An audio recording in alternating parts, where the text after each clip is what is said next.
in this, and it's been incredibly helpful in shaping this standard.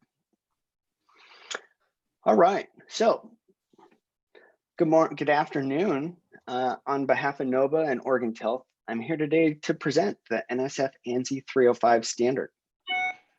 It's an organic personal care standard, commonly referred to just by its number, so 305. My name is Aaron Turner. I'm currently a certification services manager at Oregon Health. I've been, as Gay mentioned, I've been in the organic industry since 2001, primarily working directly for certifiers in certification. I started as just a guy answering phones, answering questions and issuing certificates. And now I get to oversee multiple teams and programs and help develop and grow Oregon Health's reach. I've consulted and inspected, as mentioned, as a previous vice chair of the California Organic Program Advisory Committee, also the Joint Committee on Organic Personal Care that Gay was speaking to. That's the committee that oversees the 305 standard. And I'm a current NOHBA board member, pretty new to the group, but proud to be here. And I currently reside in Corvallis, Oregon. Today's webinar goals, we're going to talk about organic standards and some differences in why we need this 305 standard. Then we're going to dig into some of the details of 305, including allowed ingredients, labels, and the certification process. And we'll have some time at the end for questions and answers. So what I suggest is if you've got a question about a slide, make a note of the main title of the slide. And then in the Q&A section, I can go back to that slide and answer your question. So primary question, why even get certified to an organic standard? Why is that important? Well, it allows you to market your product with the principal display panel organic claim. Also your websites. Websites are considered marketing and are under oversight of regulators. Consumers find assurance in your product compositions when you're certified to a standard, be it the organic standard. People think, oh, okay, you're certified to the NOP. You can't have GMOs. You've got to use organic seeds. You know, they have these bullet points in their head of what a standard means.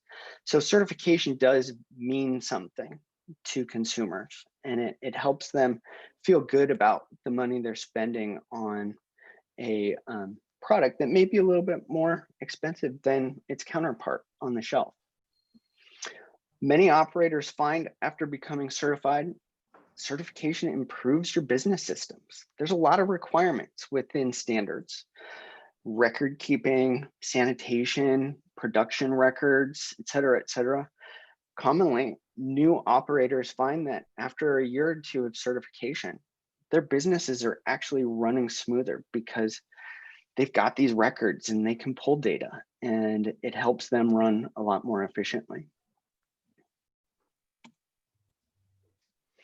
Why is there another standard? So I'm assuming everyone in this room understands what the National Organic Program is. You've seen this logo in the store or online or in commercials. Even Anheuser-Busch is making an organic beer. So this should be a common understanding what the National Organic Program is, but people might not recognize it's for food. It's for growing and processing of food. And it has not been allowed to be expanded to include specific ingredients that are necessary for personal care products.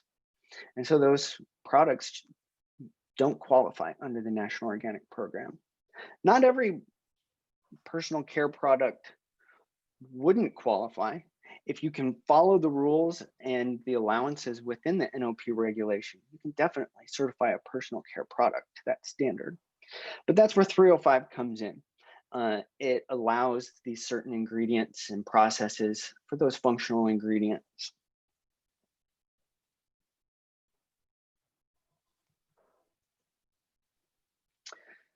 Another reason for this standard is aloe vera. Under the National Organic Program, you cannot use the reconstituted weight of a powdered aloe vera product in your formulation. You can only count the dry weight of that extract. Under the NSF standard, you are allowed to reconstitute aloe vera powder, bring it to single strength, and that full weight is allowed in your formulation. What is this standard? As I mentioned, moving forward, we're gonna call this just 305, but this is the NSF ANSI 305 standard. The current version is from 2016, and it's specifically for personal care products containing organic ingredients. As Gay mentioned, this is an ANSI standard. So what that means is it was created and maintained using ANSI standards. So NSF is accredited by ANSI to do this work of oversight and creating a standards. And so they have to follow rules, and those rules move forward into this standard. It was developed out of the desire to certify personal care products to a US standard, to also encourage participation in the manufacturing of personal care products using organic ingredients, and to address specific issues on chemical processes, terminology, commercial availability of ingredients, composition, calculations, and labeling.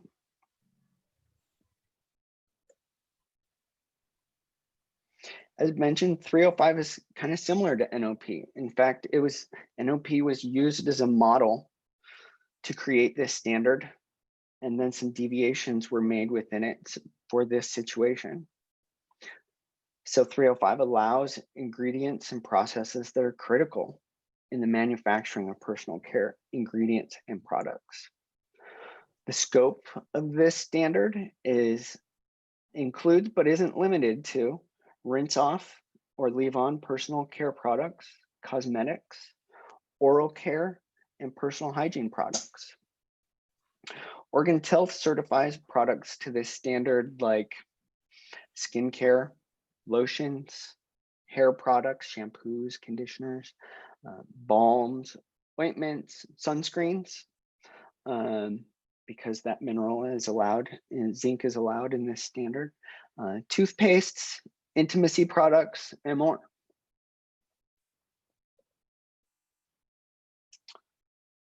As mentioned, 305 follows the same guiding principles as the National Organic Program.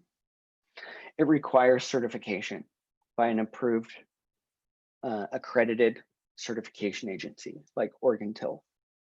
There are set minimum percentages of organic ingredients to meet the label claim. It protects the environment and human health by not allowing most toxic materials in manufacturing and certified products. There are very limited lists to ingredients that can be used. And a lot of work has been done to ensure that toxic chemicals commonly found in conventional counterpart products aren't allowed. Non-organic ingredients must meet specific criteria of how they're made, from what they're made, using what processing aids. And as mentioned, there's a limited number of synthetics allowed. There's very tight record keeping and traceability requirements. And it's not just for the day of your inspection, but it's for the year, to verify that all of the ingredients that you've purchased have been used and there's a mass balance. And there's traceability required from purchase of those ingredients all the way to the sale of your finished products. Very important step is contamination and commingling prevention. Ensuring that the products and the ingredients used in 305 products are isolated and not contaminated or commingled with conventional counterparts. Last but not least, no GMO ingredients are allowed in the 305 standard. All right, so this is the nitty-gritty. We're getting into the ingredients. A lot of this might be really technical and big words, but this is educational, so you can see it. There's a reference document, there's a standard, you can refer to it. Mainly this is for ingredient manufacturers of the non-organic ingredients, those functional ingredients. But it's important to know what it is that's allowed and not allowed. So when working with those ingredient suppliers, you can tell them, you know, I need something that does not have X included in it. All right, so let's dig in. Organic ingredients, this is actually easy. Any organic ingredient produced to a equivalent standard to the National Organic Program is allowed. So anything grown and certified to the National Organic Program, anything grown in Canada to the Canadian Organic Regime, and anything from the EU. There are trade agreements between countries, so we can get products in and out that are deemed equivalent. So NOP, EU, or core ingredients are all allowed. The standard also does allow for NSF certified ingredients. And so those are for these functional ingredients that we're about to talk about and how they're reacted that might be certified to the standard because they used organic feedstocks. There aren't many out there right now, but it is an allowance, so I wanted to make sure to include that.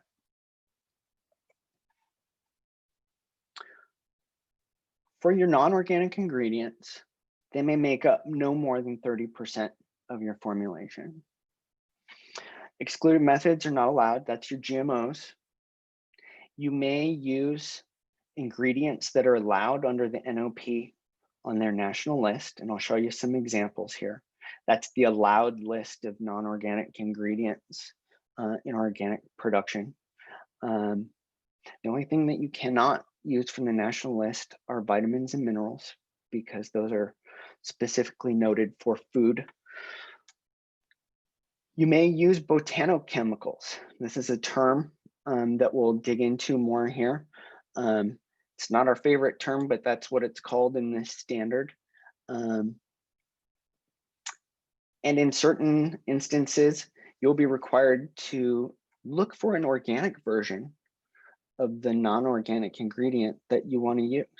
The standard requires this in certain parts for certain uses. So what a commercial availability search is, you have to go out to 3 different vendors and ask them if they have an organic form of this same ingredient that has the same quality, quantity, and function as the ingredient that you're looking to use. An example, any ingredients created by saponification, transesterification, or hydrolysis will require a commercial availability search. And the same with all of our botanical chemical ingredients. So this is what the NOP regulation looks like. This is 605. This is the section of the regulation that has the non-organic, non-agricultural ingredients that are allowed. Things off this list that might be useful in a 305 product are citric acid or lactic acid, a flavor, or xanthan gum. And you'll see some of these items have more words after the name of the product. And these are called annotations. So if you wanted to use something, it must follow these annotations.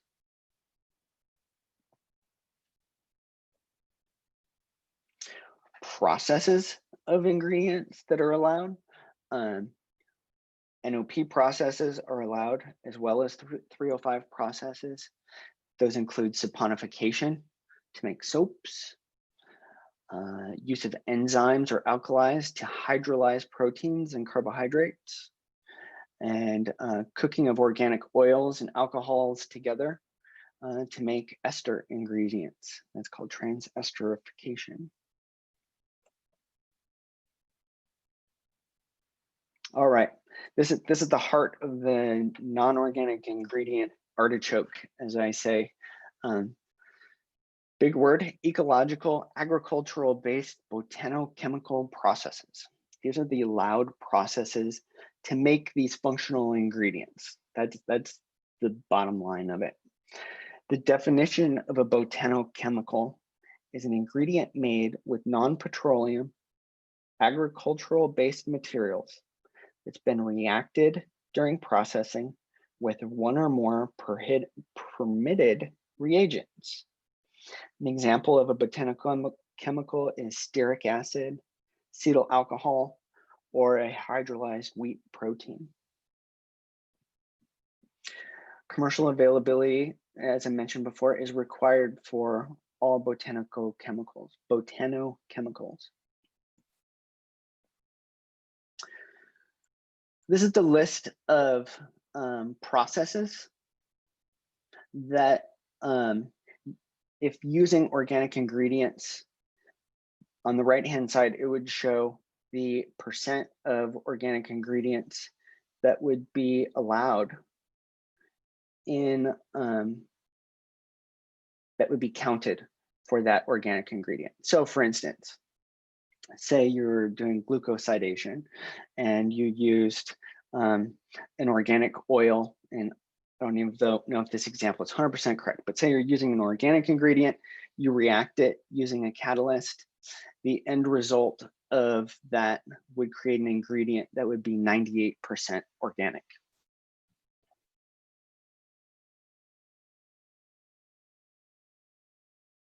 This is also a great list to look at just in looking at the types of processes that are allowed. But also, here is a list of the types of reagents and catalysts that those ingredient manufacturers may use. Now note down here, there's a little footnote. After the standard was written, updates have been made, and it was determined several years ago that really any catalyst meeting the chemical definition could be used. We didn't have to have an exhaustive list within the standard of all potential catalysts.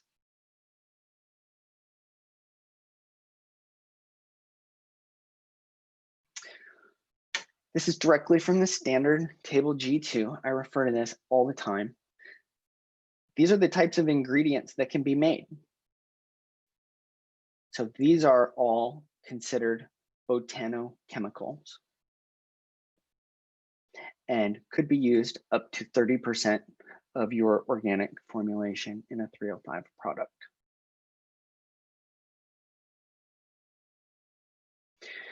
Preservatives, this is a big deal for personal care products. You don't want those products going bad while they're sitting on a shelf. You also want them to remain safe for use, being put on people's skin and faces. They need to be safe. So here is a complete list of all preservatives that are currently allowed in 305 products. Note that there's a couple of footnotes on some of these. This standard doesn't allow petroleum-derived ingredients to be used. However, sodium benzoate and potassium sorbate are found to be not commercially available from non-petroleum feedstock. There are some suppliers that have them from partial petroleum feedstock, and so those are allowed until a non-petroleum version is commercially available. So that's a annotation that we would verify if you were using one of those two ingredients in your formulation. Minerals, very small list, but these are those that are allowed.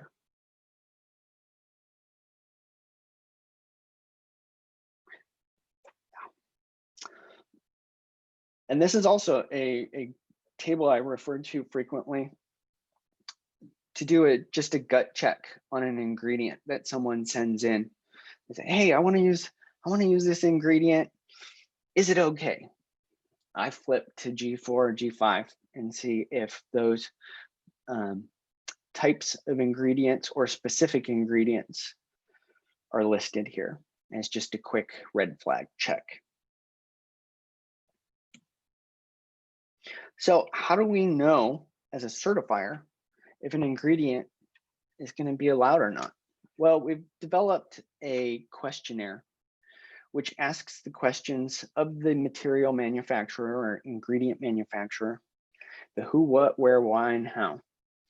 And it verifies that no GMOs are used, no irradiation, formaldehyde donors, or petroleum compounds are used.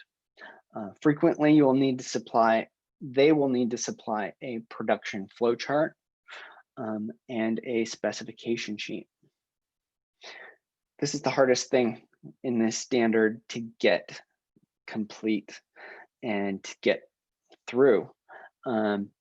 So my advice, if you're considering this, read the standard, understand the standard, get these affidavits to those suppliers as soon as possible once you determine your ingredients, because they don't like filling these out.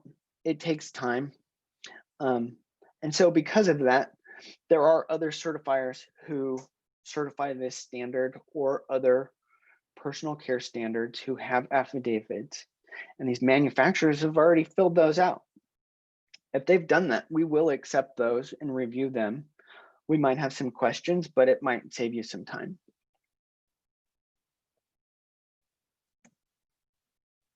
This is what that form looks like. This is page 1 of 2 or 1 of 3. I'm just going to show the 2 pages just to give you an idea of the questions. Again, these must be filled out by the manufacturer or a distributor who has intimate knowledge and verification tools to be able to sign this themselves.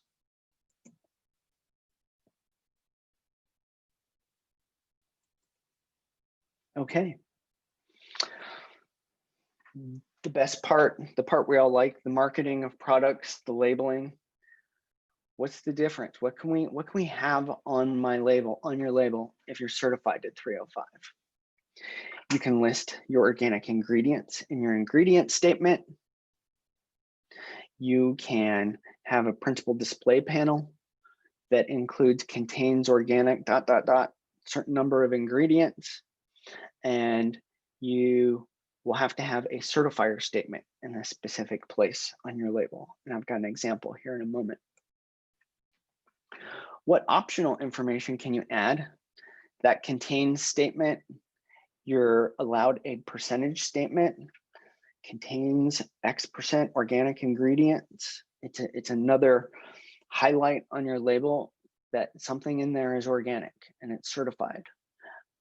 You may use the Organ Tilth logo, and you may use the NSF ANSI 305 personal care logo. What you cannot have on a 305 label is the USDA logo. You also may only note ingredients as organic, not certified organic.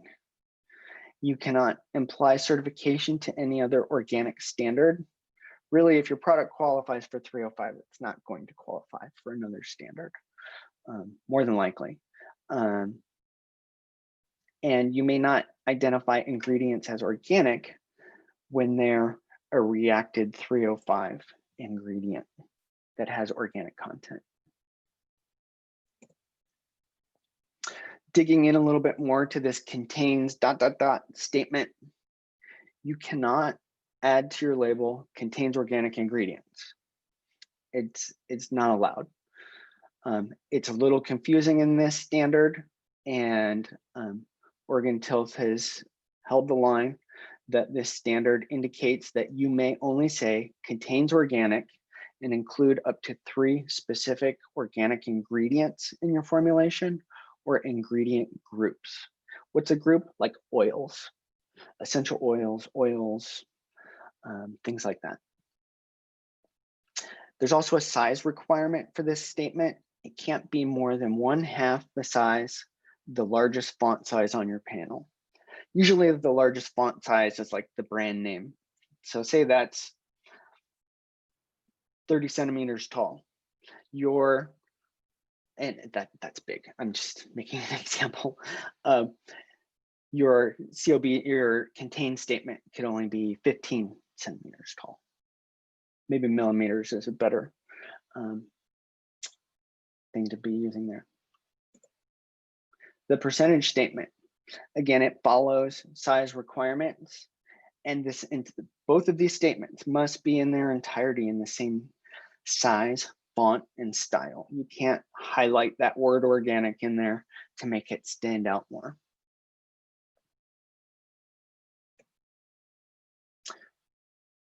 You are required to have a certifier statement below your marketing, your company information statement.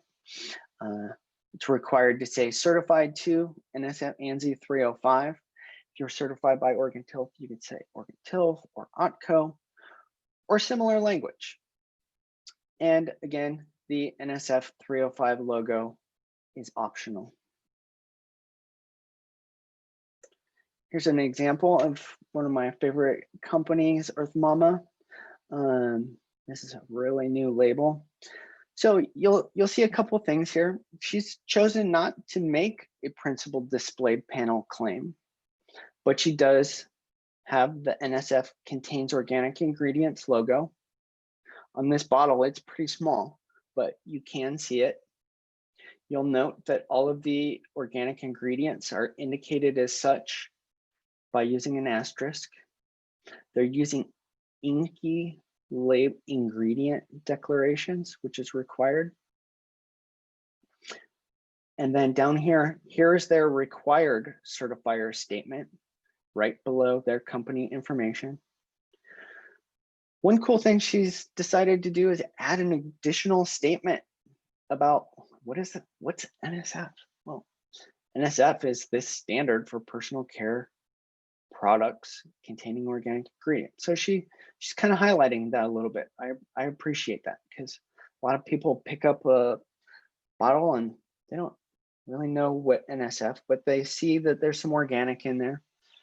And then she's using the Tilth logo, which, you know, it is a known logo, and there's recognition behind that.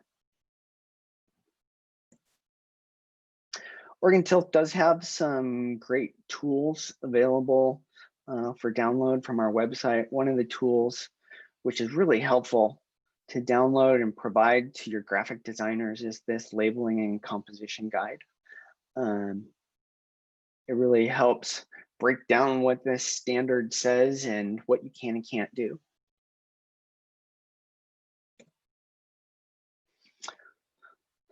Going to talk a little bit about certification and the process. For 305 in particular, some common pitfalls.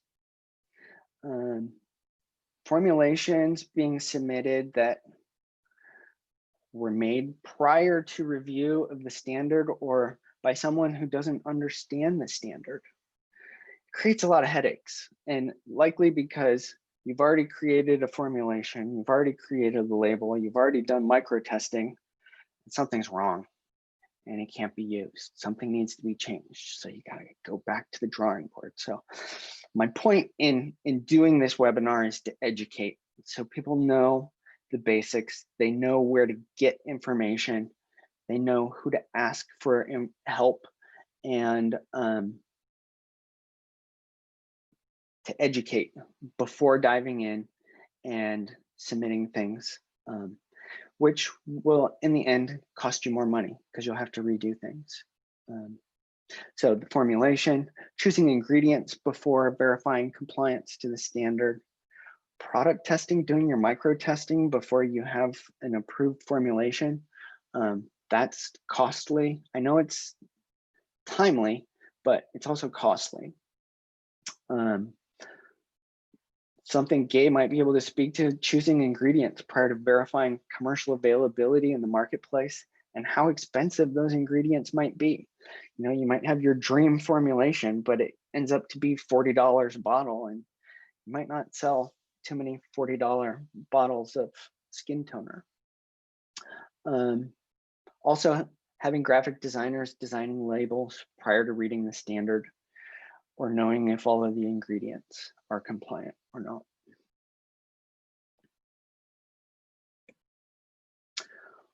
What's the certification process? For those of you that don't know, first thing is to contact an accredited certifier to the standard that you want to be certified to.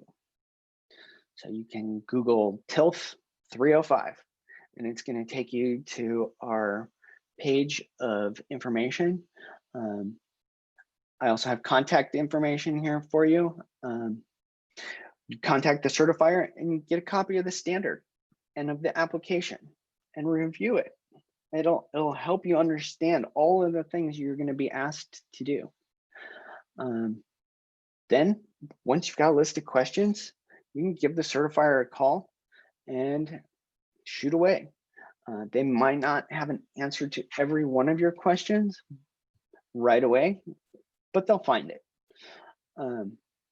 After you've got your questions answered, you would complete the OSP, submit it to the certifier, pay the certification fees, and then it starts the certification process. That application will be reviewed to make sure all the parts are there, that there's no red flags. You'll then go to inspection. Inspection is to verify that that plan you submitted matches the practices that are seen by the inspector. And the inspector is also looking for things like contamination, commingling, storage, other chemicals in use, et cetera, et cetera. That inspector will submit a report that'll be reviewed by my staff, and they'll make a final determination. You'll probably have some back and forth with some questions, or you might receive what's called a non-compliance letter, which specifically asks within a certain time frame to please provide X amount of information. Once everything is cleared, your materials are reviewed, your labels are okay, your formulas are good to go, you get certified and you get a beautiful OrganTill certificate that lists your products, and off you go. At that time, when you have that certificate in hand, that's when you can begin marketing your product as certified. Not before, after you are certified. This is just an example of what the questions look like on one of the pages of the organic system plan. In red, I've noted basically our help desk for new applicants. My buddy Levi, he handles the get certified inbox, and that's his entire job, is working with new applicants and asking questions. Part of the organic system plan also includes formulations. You'd list all of your organic and non-organic ingredients, does some count, and you would include the percent in the formulation, and then it does the calculations for you. Tells you if you're within the 70% of the minimum, et cetera, et cetera.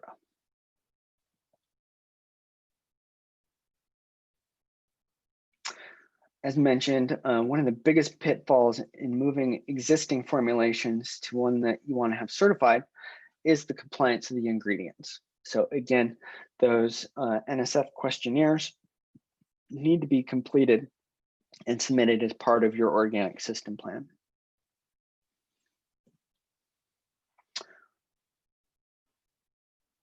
OrganTill certifies businesses to demonstrate their commitment to some of the highest global standards of sustainability in food and farming.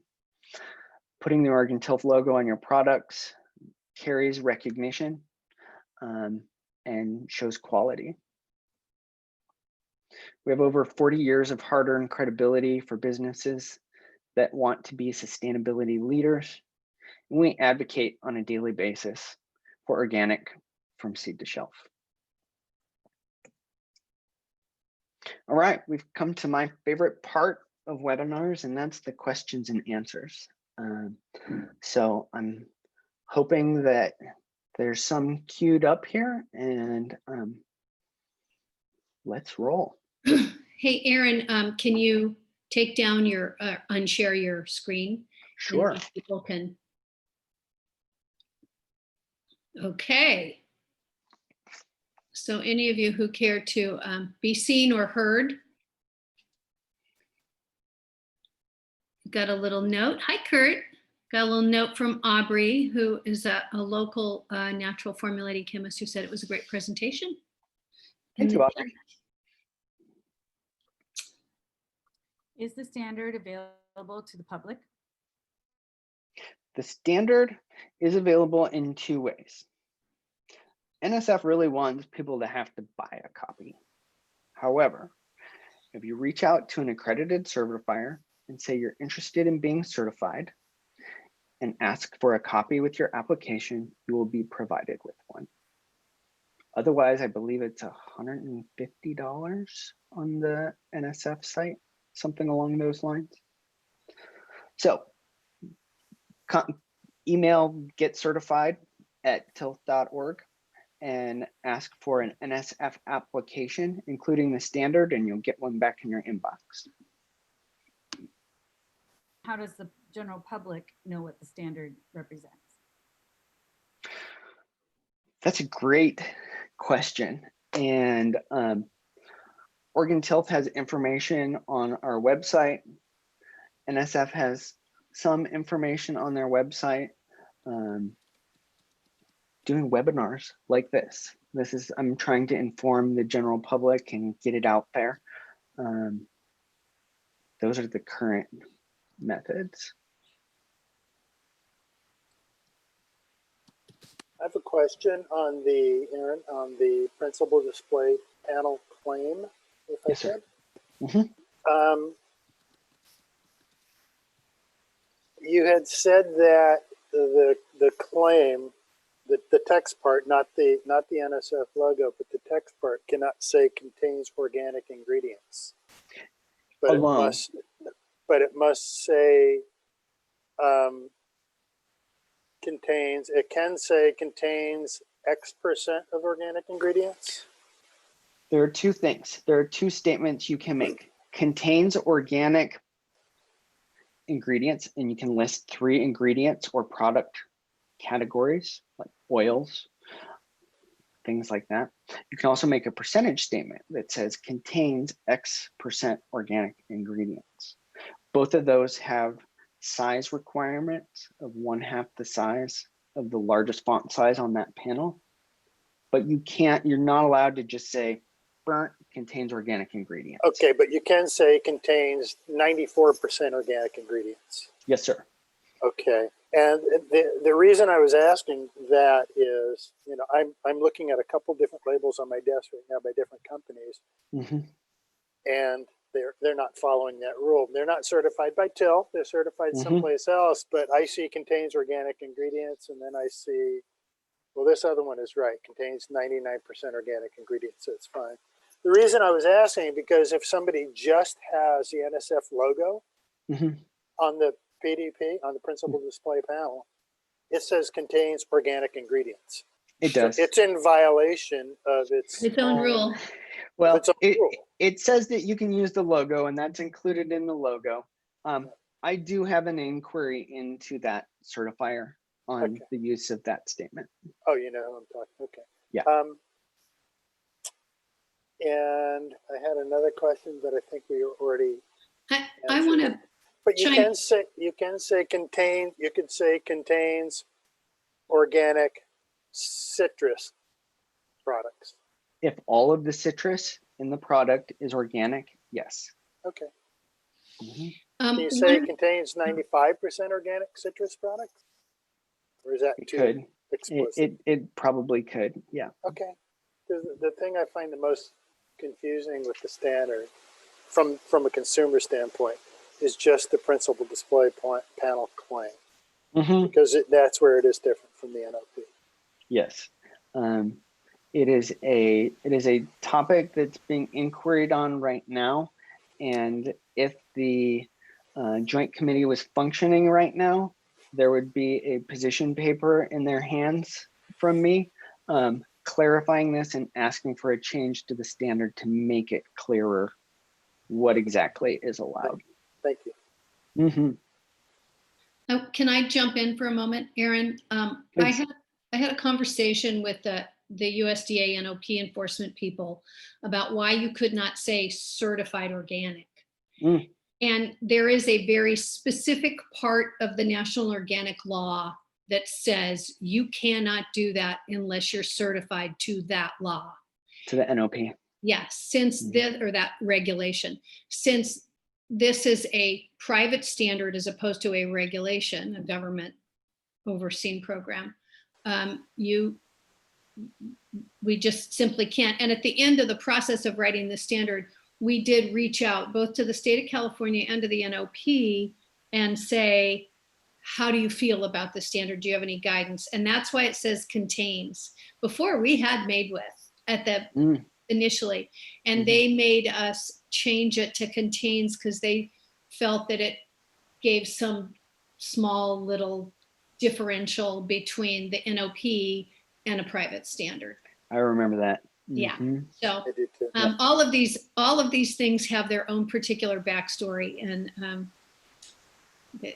the hope for this standard when it was written was that the NOP would adopt it, and implement it within the NOP regulation, and they said, no thanks. No, We're cool. they shouldn't do it. They really shouldn't. They don't have the ability. They don't have the staff. They don't have the. It's the Department of Agriculture, for crying out loud. It's not FDA. Yeah. One other question, Erin, and I don't know if you can answer this. You probably will say no. If I was a company coming to have my products certified to this standard, are there any legal ramifications? This goes into what Gay was just talking about. Legal ramifications with me putting on my principal display panel contains 98% organic ingredients in terms of frivolous lawsuits by a false claim of an organic product that is not certified to the NOP. I don't know if you can answer that or not, but well, that's a big question. Any percentage claim that's on the PDP is verified by the certifier. It's verified both at inspection by verifying that the production records match the formulations that have been submitted to the certifier. Those formulations need to match the ingredient statements, and they need to match the percentage statements. So in the end, the certifier verifies that that statement, that number on that statement that's being included on the principal display panel is accurate. So it's gone through a process by an accredited certifier to a standard. I would not think that that would be open to a frivolous lawsuit unless for some reason it was deemed that something else funny was going on that we didn't catch. I don't know. But generally speaking, in the time that I've worked with this standard, which is from the point of it being in a draft form at QAI, I haven't heard or seen of any certified products or companies coming under scrutiny of lawsuits because of a percentage statement. I think that goes directly to what a judge would say, which is, oh, this person has done due diligence. They have a publicly available standard that has been duly inspected and certified according to the standard, and therefore there'd be no standing. You wouldn't have standing to bring a lawsuit against something like that because you've got a third-party certifier and because it is an ANSI standard also. And so those have a certain legal weight that perhaps other standards don't. Hi, Erin, that was fantastic. Thank you. Some of my clients are also asked about the Cosmos organic standard. So I'm wondering if you would maybe highlight some of the differences and why a brand might pursue one over the other. The Cosmos standard is primarily a European standard. And there are some significant differences between them. I believe especially around how ingredients are calculated. I haven't dove into that standard, so I can't really speak to that, but I know that someone else on this call very well may have that knowledge. We'll Thank you. talk, Aubrey, when you. Yeah, no, I was just curious if Yeah. that was something, I mean, I understand you're just in the business of carrying out the certification, but from a kind of marketing of the certification, I didn't know if you had information about kind of the weight of either of the two. Oh, really, that it's a very well-known standard in the EU. Right. Not so much here in the United States. Most of our market that we certify to is United States end users. Great, thanks. Thank you. Were there some questions in the chat? I think we've answered them all. Oh, great. I have one in the chat. It is, how does the 305 deal with fragrance? It's just a regular ingredient, the same way they deal with any other ingredient. Does it need to be completely listed out, or can you use the word fragrance? You know what I'm saying? Like You would need to list. oils, and we list it anyway. We're transparent, but I'm curious how they deal with it for anyway other brands that maybe don't want to disclose their fragrance. Kind of like listing spices in a food product. I think the key on that is you have to be compliant with the local, whatever regulations are in your country, you have to comply with that. So Right. if the state of California or the United States says that you have to break out the fragrances, you would have to break it out in the standard as well. If it said you did not have to, well, then I don't think that the standard would require you to do that. I think think you- what you must do is identify if it's organic or a non-organic. So if it's an organic Yeah. fragrance, you might be able to hide behind that word, but you need to clearly identify if it's organic or non-organic. Because don't we, I'm trying to remember what we said, because I think we pretty much said if you're using an essential oil, it has to be certified organic in the NSF.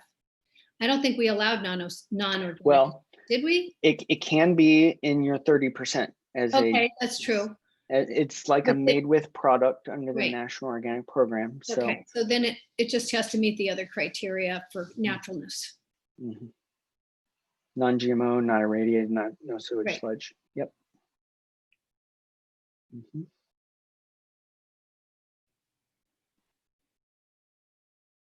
Wonderful. Well, I want to thank you for the opportunity today, Gay, to share this information with you and the NOHBA members. And I'm excited to have this available for others to learn more about the standard. And on this, oh, I stopped sharing.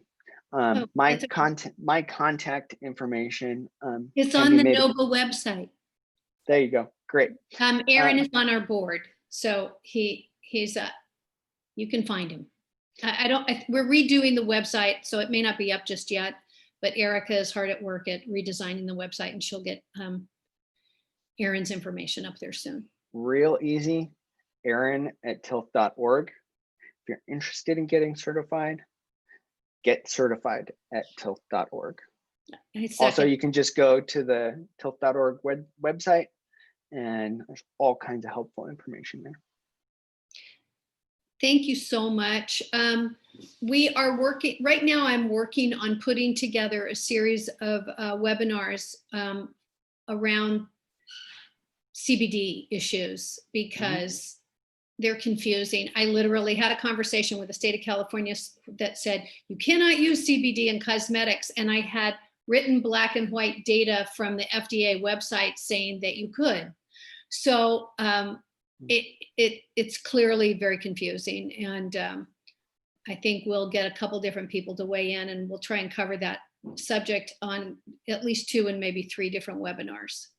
Great. So look for that after Christmas on our next newsletter. We've got a lot planned for next year. I'm really excited because we've really grown, and we have a wonderful group of members, and I think we've all learned how to do this a little better due to the unfortunate situation we're all in with the shutdown and the pandemic. So, and if anybody has any other questions, you can always send them to me and I'll forward them to Erin, or you can send them to Erin at erin@tilt.org. So thank you again, and have a wonderful holiday, everybody. I so appreciate having you all participate in this. So thanks. Thank you. Have a Okay, great day, bye. everybody.